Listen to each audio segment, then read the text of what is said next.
For 4 years in the United States of America, we had a president who stood up at press conferences and talked tough about Vladimir Putin, and then Putin invaded Ukraine and destroyed a significant chunk of the country. The path to peace and the path to prosperity is maybe engaging in diplomacy. We tried the pathway of Joe Biden of thumping our chest and pretending that the President of the United States' words mattered more than the President of the United States' actions. What makes America a good country is America engaging in diplomacy. That's what President Trump is doing. Can I ask you?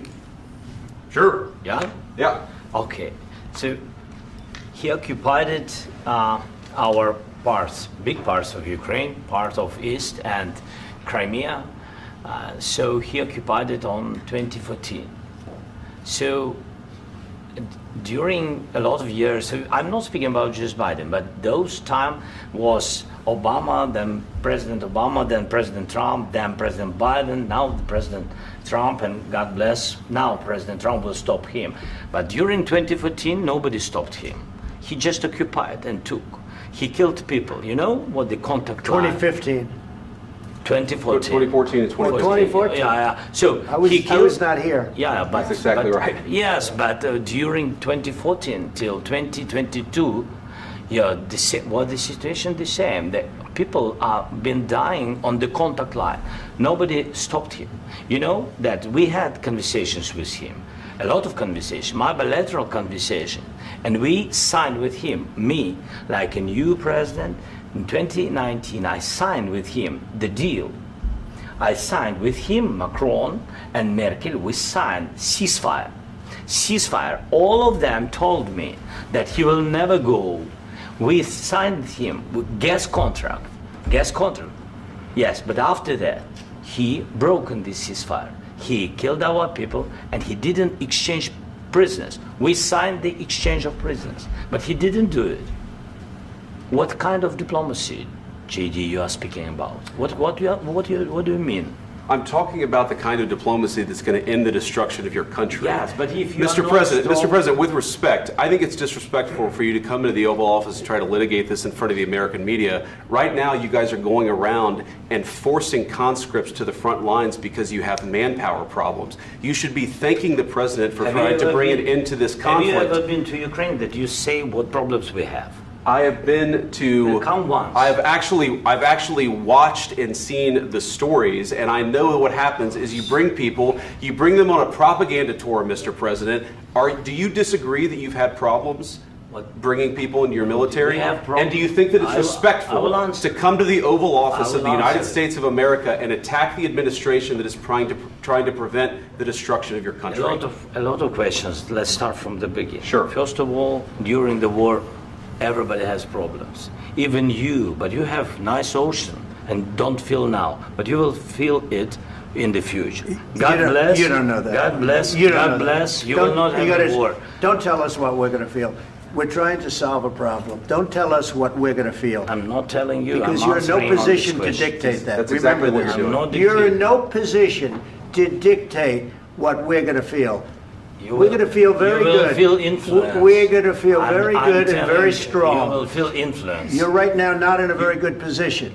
You've allowed yourself to be in a very bad position, and he happens to be right about it. From the very beginning of the war. You're not in a good position. You don't have the cards right now. With us, you start having cards. I'm not playing cards. Right now, you don't. You're playing cards.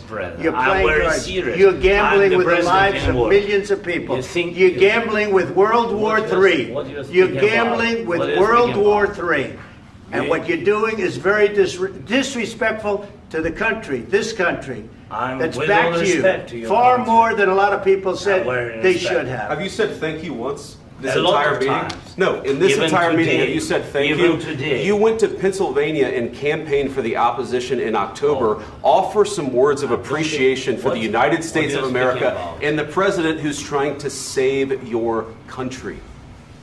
Please, you think that if you will speak very loudly about the war, He's not speaking loudly. He's not speaking loudly. Your country is in big trouble. Can I Wait a answer? minute. No, you've done a lot of talking.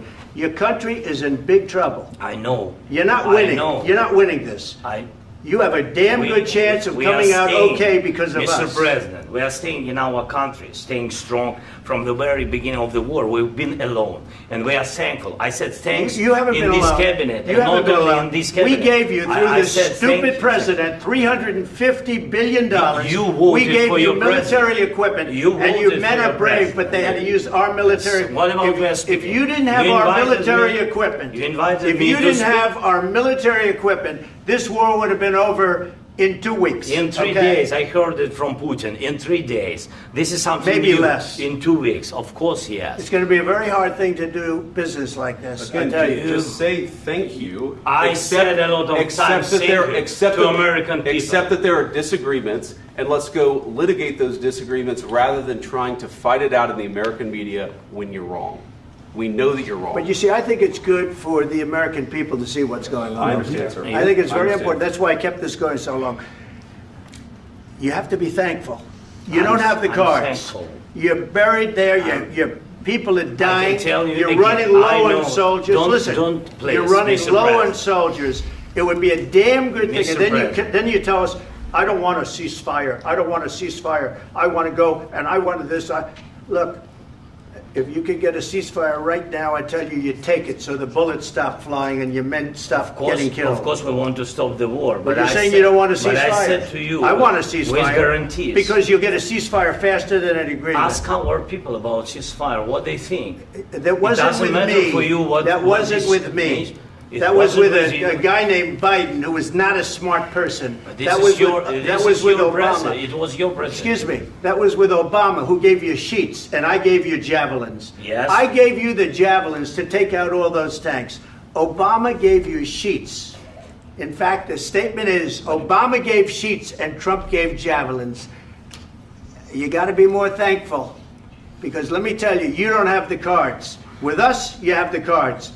But without us, you don't have any cards. One more question to Mr. Vice President. I'm sorry. It's going to be a tough deal to make, because the attitudes have to change. What if Russia breaks ceasefire? What if Russia breaks peace talks? What do you do then? I understand that it's a heated conversation right now. What are you saying? She's asking, what if Russia breaks the ceasefire? What if anything? What if a bomb drops on your head right now? Okay? What if they broke it? I don't know. They broke it with Biden, because Biden, they didn't respect him. They didn't respect Obama. They respect me. Let me tell you, Putin went through a hell of a lot with me. He went through a phony witch hunt where they used him and Russia. Russia. You ever hear of that deal? That was a phony Hunter Biden, Joe Biden scam. Hillary Clinton, Shifty Adam Schiff. It was a Democrat scam. And he had to go through that. And he did go through it. We didn't end up in a war. And he went through it. He was accused of all that stuff. He had nothing to do with it. It came out of Hunter Biden's bathroom. It came out of Hunter Biden's bedroom. It was disgusting. And then they said, oh, the laptop from hell was made by Russia. The 51 agents. The whole thing was a scam. And he had to put up with that. He was being accused of all that stuff. All I can say is this. He might have broken deals with Obama and Bush, and he might have broken them with Biden. He did, maybe. Maybe he didn't. I don't know what happened. But he didn't break them with me. He wants to make a deal. I don't know if you can make a deal. The problem is, I've empowered you to be a tough guy. And I don't think you'd be a tough guy without the United States. And your people are very brave. But you're either going to make a deal or we're out. And if we're out, you'll fight it out. I don't think it's going to be pretty, but you'll fight it out. But you don't have the cards. But once we sign that deal, you're in a much better position. But you're not acting at all thankful. And that's not a nice thing. I'll be honest, that's not a nice thing. All right, I think we've seen enough. What do you think? Huh? This is going to be great television, I will say that. All right. We'll see what we can do about putting it together. Thanks, sir. I know this is and I need the back of this. We'll see. I don't know. All right, guys, come on. Wait. Hey, guys, come on. Let's move, please.